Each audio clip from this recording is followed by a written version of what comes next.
존경하는 220만 도민 여러분 반갑습니다. 충남 대표 한약재 구기자와 청양 고추의 고장 청양 출신 의원 김명숙입니다. 양승조 도지사님과 김지철 교육감님을 비롯한 공직자 여러분께도 반가운 인사를 드립니다. 또한 도정 질문을 할 수 있도록 배려해 주신 전익현 부의장님과 동료 의원 여러분께도 감사드립니다. 본의원은 오늘 양승조 도지사님께 세 가지에 대해서 도정 질문을 하겠습니다. 먼저 이번 도정 질문 주제에 대해 제 나름대로 기사처럼 제목으로 표현을 좀 해봤습니다. 첫 번째 질문 주제는 문제 많은 농업보조금, 농업과 농촌, 농민에게 발효 역할을 할 것인가, 부패하게 만들 것인가, 충남도 농업보조금 중복지원, 집중지원 제한하고 타시도, 거주자, 법규정 위반자, 미지급 관리, 농림사업 정보 시스템 도입해야 이렇게 한 건을 정했고요. 두 번째 질문 주제는 세종시에 위치한 충남산림자원연구소 직원 76.4%, 타시도 거주, 숲해설사 11명, 11명 중에 충남 0명, 빵명, 금강 20건 투자 대비 도내 업체 지역경제 파급 효과, 생산 유발 효과, 일자리 창출 효과 없고 충남 홍보 효과 없어 누구를 위한 충남도 사업소인가? 충남도 기여도 낮아서 도내로 이전 서둘러야 이렇게 정했습니다. 세 번째 질문 주제는 농림축산해양수산국 산하연구소 업무과제 연구 결과 타시도 민간사업자들에게 수년간 특허기술 이전 특혜 충남도민의한 현장 접목 필요정책 연구에 매진해야 이렇게 정했습니다. 첫 번째 농업보조금 문제는 2년 전 2018년 11월 23일 바로 이 자리에서 도정 질문을 통해서 중복지원 사후관리 문제와 개선 대책을 요구한 것으로 시작해서 업무보고 행정사무감사 동안 수차례 문제점을 지적하고 개선에 대한 방안을 제시했습니다. 그러나 2년 반 동안 달라진 것은 없어 심도 있는 자료를 준비해서 다시 질문을 시작합니다. 당시 양승조 도지사님과 전임 농정국장님께서는 발언대에서 부서 간 중복지원 그리고 일부 소수 집중지원 그리고 10억 이상 보조금 지원받은 곳에 대한 방문 관리 그리고 농업보조금 중복지원 방지 등 투명한 농업보조금 관리 시스템을 마련하겠다고 약속했으나 변한 것은 없습니다. 여전히 소수에게 집중 지원되고 여러 부서에서 중복 지원하고 법규 위반 법인 등에 수십억 원씩 지원하고 10억 원 이상 지원한 업체에 방문 한번 하지 않고 이런 현상입니다. 질문하겠습니다. 양승조 도지사님께서는 충남도의 투명하고 공정한 농업보조금 정책을 위해 시행한 사례가 있으면 밝혀주시기 바랍니다. 또한 법규 위반 등으로 행정조치를 당한 업체에 거액의 보조감을 지급한 사례에 대한 조치는 어떻게 할 것인지 답변해 주시기 바랍니다. 수억 원에서 많게는 수십억 원, 수백억 원까지 민간인에게 보조사업자로 수차례 수년간 집중 지원되고 있는 사례에 대해서는 어떤 개선책을 마련했는지 또 앞으로 어떻게 마련할 것인지에 대해서 답변해 주시기 바랍니다. 영농조합법인은 한 조합원이 전체 출자금 중 30%를 초과할 수 없도록 규정이 되어 있습니다. 이는 한 사람이 독점하지 말고 함께 여럿이 하라는 뜻입니다. 그런데 대부분 보면 공동 경영을 하라고 되어 있는데 가족끼리, 친척끼리 이렇게 투자금을 나눠서 출자하고 심지어는 타도시에 주소를 둔 이사들이 대부분 참여한 업체에서 수천만 원에서 많게는 수십억 원까지 농업보조금을 지급한 사실이 있는데 이에 대한 대책과 향후 개선 방안에 대해서 답변해 주시기 바랍니다. 또 농업보조금을 받는 유형을 보면 다수의 농업인들은 소규모 사업을 지원받지만 집중, 중복 지원받는 소수의 농업인들은 보면 부자, 부부, 부모, 형제, 자매, 처가, 친인척, 지인 등 가리지 않고 형식적 영농조합법인 또는 농업회사 법인을 만들어 지원을 받고 있는데 이에 대한 대책은 어떻게 하실 것인지 답변해 주시기 바랍니다. 2021년부터 농업보조금 등 정부나 도비 보조금을 지급 시 부모 자식까지면 좀 젊은 자식에게 그리고 젊어서 미래계에 있는 이런 젊은이들에게 좀 한 사람이 받을 수 있도록 부부면 또 부부 중에 한 사람이 받을 수 있도록 이렇게 좀 바꾸고 그 다음에 도내 거주자에게 지원할 의향은 있는지 답변해 주시기 바랍니다. 특히 도비 사업의 경우에 반드시 그렇게 할 의향은 있는지 답변해 주시기 바랍니다. 일부 소수 개인과 법인 또는 거대 자본을 갖고 있는 지역농협, 산림조합 등의 대규모 사업을 지원한 사례가 많은데 이 조합들이 자기 조합원들만을 위한 것이 아니라 지역민을 위해서 공익적 가치 있는 일을 시행했거나 환원 사업을 한 사실을 파악해 본 적이 있는지, 파악했다면 어떤 사례가 있는지에 대해서도 답변해 주시기 바랍니다. 본 의원은 2018년 행정사무감사를 실시한 때부터 3년간 매년 농업보조금 문제에 대해서 문제점을 파악하고 개선할 것을 요구했습니다. 수천 명분의 수천 건에 달하는 3, 4년치의 보조금 지급 자료를 눈아프게 사례를 일일이 대조해가면서 문제점을 찾아서 구체적으로 지적해도 농림축산국에서는 정책이 변하는 것이 없고 행정사무감사 때마다 제출한 자료조차 제대로 파악하지 않고 매년 개선하겠다고만 합니다. 자, 화면 좀 이번 화면 좀 켜주시죠. 예. 2020년도 충청남도 농업예산은 총 1조 5,443억 원이며 기능별 분야별로 분석해보면 좀 여기는 다른 자료입니다. 도내 농가들에게 지원하는 것이 불균형합니다. 충남도는 12만 농가가 있는데 대농가에 해당하는 전업농 2만 농가를 대상으로 전체 농업예산 중에 11%인 1,691억 4,500만 원을 자본예산으로 지원합니다. 또 농촌에서 대자본에 속하는 농축협 등 협동조합에는 6.2%에 해당하는 자본예산 963억 4,900만 원을 투입하고 있습니다. 그러니까 농축축협하고 그 다음에 이 대농가들에게 지원하는 자본예산을 보면 그 예산보다 중소농 10만 농가를 대상으로 지원한 자본예산은 1,579억 1,800만 원인데요. 실제 대농가나 자본에 지원한 건 1,075억 600만 원이 더 많습니다. 그러니까 2만 농가를 위해서 더 많이 지원을 했다라는 거죠. 자, 화면 세 번째 해주시기 바랍니다. 도내 농촌에 2만 농가의 대농가도 필요하고 협동조합도 필요하지만 10만 중소농가가 어려우면 충남의 농업과 농촌은 지속가능한 발전이 어렵고 소멸하는 면적이 있을 수도 있습니다. 매년 행정사무감사 때 대농가 또는 직계가족이 위주의 수년간 중복 지원에 대해서 받은 사람과 또 영농조합법인 이사 중에 타시도에 거주자면 제대로 좀 행정 시스템을 마련하라라고 했는데 그렇지 않아서 가슴이 좀 많이 답답합니다. 자, 다음 화면 네 번째입니다. 충남 소재 농공단지에 입주한 한 영농조합법인은 3명의 임원 중에 대표만 충남인데도 3회에 걸쳐서 농업보조금입니다. 37억 2천만 원의 사업비 중 26억 4천만 원을 지원했습니다. 그리고 충남도가 올해 유망 중소기업으로 선정해서 얼마 전에 도지사님께서 시상을 했습니다. 자, 물론 기업도 지원하고 키워야 하지만 여러 가지 혜택 보는 농공단지에 입주한 기업인이 농업예산 수십억 원을 지원받아 제품 개발하고 생산 라인 만들고 수출해서 기업 운영 잘했다고 충남도가 유망 기업으로 선정하는 과정을 지켜보는데 왜 평생 가야 자치단체로부터 500만 원도 지원받지 못하는 대다수의 농민이 저는 먼저 떠오를까요? 자, 화면 5번째입니다. 아산과 당진의 모 농업회사 법인은 법인 대표 외에 이사들은 타도시에 주소를 두고 있는데도 총 사업비 30억 원짜리입니다. 각각입니다. 2개의 사업에서 18억 원씩 농업보조금을 지원받았습니다. 국비 없는 도비 사업도 타시도 거주자가 포함된 법인 등에 지원한 사례가 3년간 15건이나 되며 이 중에서 사업장만 충남에 있는 사례도 있습니다.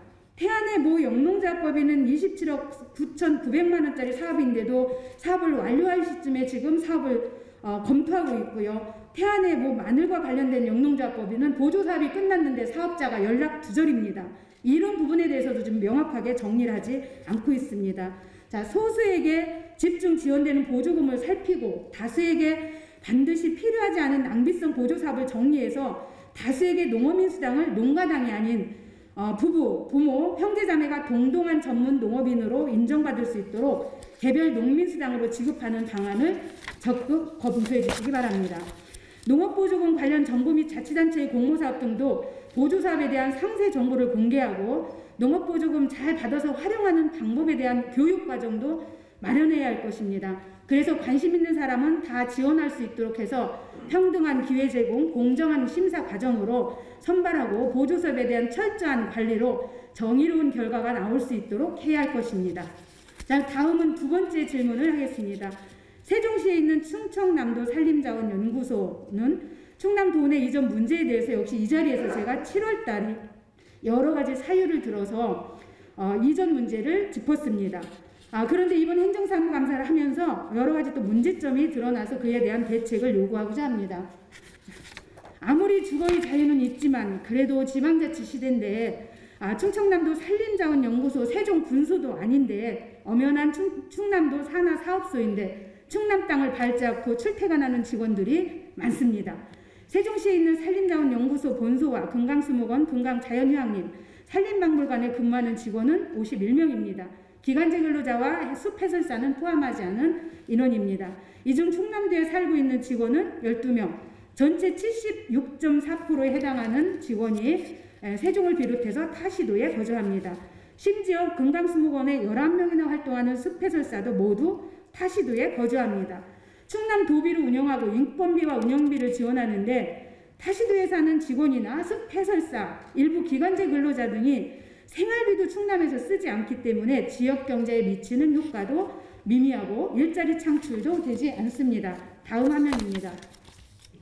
2019년과 2020년 경우 금강수목원을 비롯한 세종에 있는 우리 사업소의 운영비와 시설비가 36억 189만 원이 였는데 입장료 수입은 7억 7,813만 원입니다. 도민의 편익 증진과 행복생활 추구권을 보장하기 위해 공공시설을 운영하는 것이 첫 번째 이유인데 충남 도민은 도비만 지불하고 너무 멀어서 사용할 수가 없습니다. 다음 자치단체가 세금을 들여서 공공시설을 운영하는 두 번째 이유는 투자 대비 세입을 올리거나 충남도를 홍보하고 지역민들에게 지역경제 파급 효과와 일자리 창출 그리고 생산 유발 효과 등 간접자본 혜택을 부여하기 위해서인데 이것도 거의 해당하지 않습니다. 반면에 세종시민과 대전시민들은 품격 있는 자연환경을 아주 값싼 가격에 아니면 또는 무료로 향유하고 있습니다. 누구를 위한 산림자원연구소이고 누구를 위한 금강수목원이고 누구를 위한 산림박물관입니까? 언제까지 세종시나 산림청이 사줘야 충남으로 이전할 수 있다고 하실 겁니까? 충남도가 땅 투기하는 것도 아닌데 시간이 지날수록 자산 가치가 올라가니까 그대로 둬도 된다는 의견도 있습니다. 도민에게 주는 혜택이 매우 적고 도비를 운영하는데 적자가 지속되며 충남도를 알리지 못하고 충남 관광휴양지와 연계가 어려우며 충남 녹특산물 판매로 이어지지 못해도 땅값과 나무값이 올라가니까 그대로 있어야 할까요? 가격이 올라가면 뭐합니까? 사는 사람이 없어서 갈수록 적자나고 유지관리비가 늘어나는데 말입니다. 충남 산림자원 100년을 준비하면서 충남 도민의 산림문화복지 제공과 도내 관광휴양지 연계를 위해서 산림자원연구소 본소와 시험님, 최종님 그리고 수목원, 휴양림, 박물관은 반드시 충남 도내로 빠른 시일 내에 이전해야 됩니다. 그리고 세종에 있는 금강수목원, 휴양림, 박물관 등은 충남 도민에게는 무료로 그리고 타 시도민에게는 사설 수목원에 이르는 입장료와 사용료를 받아서 관리비를 충당함으로써 혈세를 아껴야 된다라고 생각합니다. 이에 대해 양승주 도지사님의 의견을 구체적으로 밝혀주시기 바랍니다. 다음은 세 번째 질문입니다. 충남도 산하 농림축산 그리고 해양수산국에 연구소가 있습니다. 이 연구소들에서 직무 연구과제 선정 문제점과 그 대책에 대한 것입니다. 본 의원이 연구소별로 3건의 사례를 들어 말씀을 드릴 테니까 다 듣고 농림수산 분야 연구소가 이렇게 해도 되는지 아니면 광역자치단체가 연구소답게 개선의 필요성이 있는지에 대해서 답변해 주시기 바랍니다. 먼저 산림자원연구소는 8건의 직무 발명을 통해서 지적 소유권을 보유했으나 이 중 5건을 2014년부터 2022년 12월까지 타시도 민간업체에 저렴한 가격에 기술을 이전해 준 사실을 이번 행정사무감사를 통해서 알았습니다. 그 화면 나오죠? 참고하시기 바랍니다. 충남도가 세금으로 운영하는 연구소인데 서울의 화장품 회사, 충북과 대전의 농자재 업체와 공동 연구를 하고 2~3%의 수수료를 받고 통상 실시권을 수년간 수차례 대여하고 있는 사실을 알게 되었습니다. 과연 산림자원연구소는 누구를 위한 기관인지 의문이 듭니다. 산림자원연구소라면 충남의 임업 미래와 임업인들을 위한 현장 적용 가능한 연구를 하고 도내 업체의 기술 이전을 해야 하는 것이 마땅합니다. 다음 수산자원연구소는 2014년부터 슈퍼 항복 인공종자 생산 연구에 성공해서 특허를 받았으나 도내 어민에게 특허 및 기술 이전을 대량으로 실시하기 전에 2019년에 충남도와 경쟁 지역인 경기도 두 곳과 경남 한 곳에 마리당 500원씩 3만 마리를 분양하고 2020년에도 역시 두 지역에 2만 마리를 분양했습니다. 충남 어민보다 경기도와 경남 어민이 먼저 슈퍼 황복을 대량으로 기르게 된 것입니다. 그리고 2020년 6월이 돼서야 민간단체의 무상으로 특허 및 기술 업무 협약식을 맺게 됩니다. 누구를 위한 수산자원 연구였을까요? 의문스럽습니다. 충남 농업기술원 산하에 7곳의 연구소와 관리소가 있습니다. 이 중 과채연구소, 딸기연구소, 양념채소연구소, 인삼약초연구소, 구기자연구소는 각 연구소별로 대부분 직무과제 연구를 실시합니다. 과일과 채소는 사람 입으로 직접 들어가는 농산물인 만큼 건강한 땅에서 생산하기 위한 토양 연구가 가장 먼저 선행되어야 하는데 어떤 연구소에서도 이에 대한 연구과제를 수행하지 않았습니다. 한정된 땅에서 농사지으면서 토양 오염에 대한 염려를 하고 있는 농업인들은 이 농업인들을 위해서 연구소가 공동으로 연구과제를 정하거나 대표 연구소를 지정해서 2021년부터는 반드시 양질의 토양을 만드는 연구를 시행해야 할 것입니다.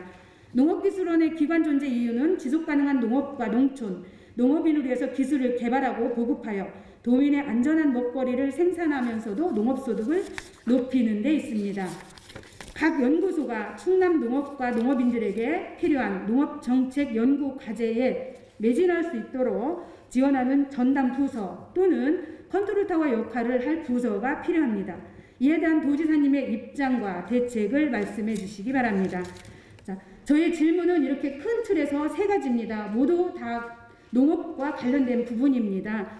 충남의 농업이 매우 어렵습니다. 2021년부터 새로운 전환점을 맞고 대대적인 계획을 세우지 않으면 어렵습니다. 지난해부터 이 주문을 하고 있는데 농림축산국에서는 전혀 새로워진 것이 없어서 보다 못해서 본회의장에서 도지사님께 이렇게 간절한 마음으로 충남 농업의 위기를 타개하자라는 그리고 충남 농업의 지속가능한 미래를 위해서 이런 도정 질문을 드립니다. 이에 대한 지사님의 성실한 답변 그리고 해당 실국장님들의 성의 있는 답변을 기대하면서 질문을 마치도록 하겠습니다. 끝까지 들어주셔서 고맙습니다.